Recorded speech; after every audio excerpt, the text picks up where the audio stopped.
Hi friends, today's recipe மத்தி மீன் குழம்பு. வாங்க எப்படி பண்ணுறதுன்னு பார்க்கலாம். கிலோ மீனுக்கு தகுந்த மாதிரி நம்ம லெசன் பண்ணிக்க போகிறோம். வாங்க என்ன பண்ணுறதுன்னு பார்க்கலாம். ஃபஸ்ட்டு 1 கிலோ மீனுக்கு தேவையான அளவு புளி தக்காளி போட்டு கரைச்சி எடுத்துக்கோங்க.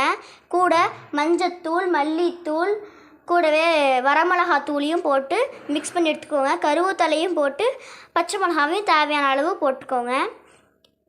தாளிப்பு தேவையான பொருட்கள்: முதல்ல உங்களோட வடை சட்டியை எடுத்து சூடு பண்ணி எடுத்துக்கோங்க. அதோட எண்ணெய் சேர்த்துக்கோங்க. எண்ணெயோட வெந்தயம் போட்டு அதாவது வெங்காயம் கருவேப்பிலையும் போட்டு நல்லா வணக்கி எடுத்துக்கோங்க. நல்லா வெங்காயம் ப்ரௌனி கலரில் வரணும். இதோட தேவையான அளவு உப்பு ஆட் பண்ணிக்கலாம்.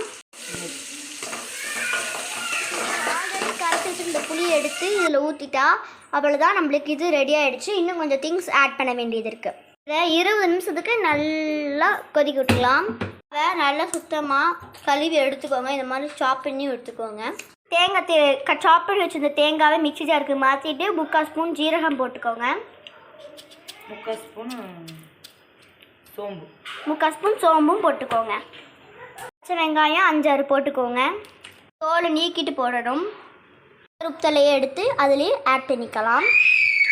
நைஸாக அரைச்சி எடுத்துக்கலாம். இப்போ சைடில் இருக்கிறதெல்லாம் சென்டரில் ஒதுக்கிட்டு தண்ணி ஆட் பண்ணி திருப்பி அரைக்கலாம். இந்த மாதிரி இதை நைஸாக அரைச்சி எடுத்துக்கோங்க. இந்த மாதிரி குழம்பு நல்லா சுண்டி வரும். தேங்காய் பேஸ்ட்டை நல்லா ஆட் பண்ணிக்கலாம். மீன் போடுறதுக்கு முன்னாடியே இதை 10 நிமிஷம் நல்லா கொதிக்க விட்டுக்கோங்க. மீன் ஆட் பண்ணிக்கலாம். முதல்ல டேஸ்ட் பார்த்துக்கோங்க எப்படி இருக்குன்னு.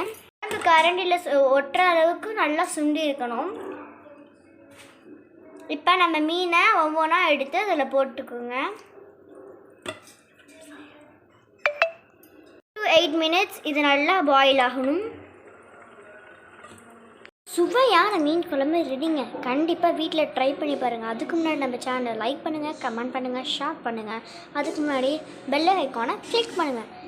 கண்டிப்பாக ரெசிபியை ட்ரை பண்ணி பாருங்கள்.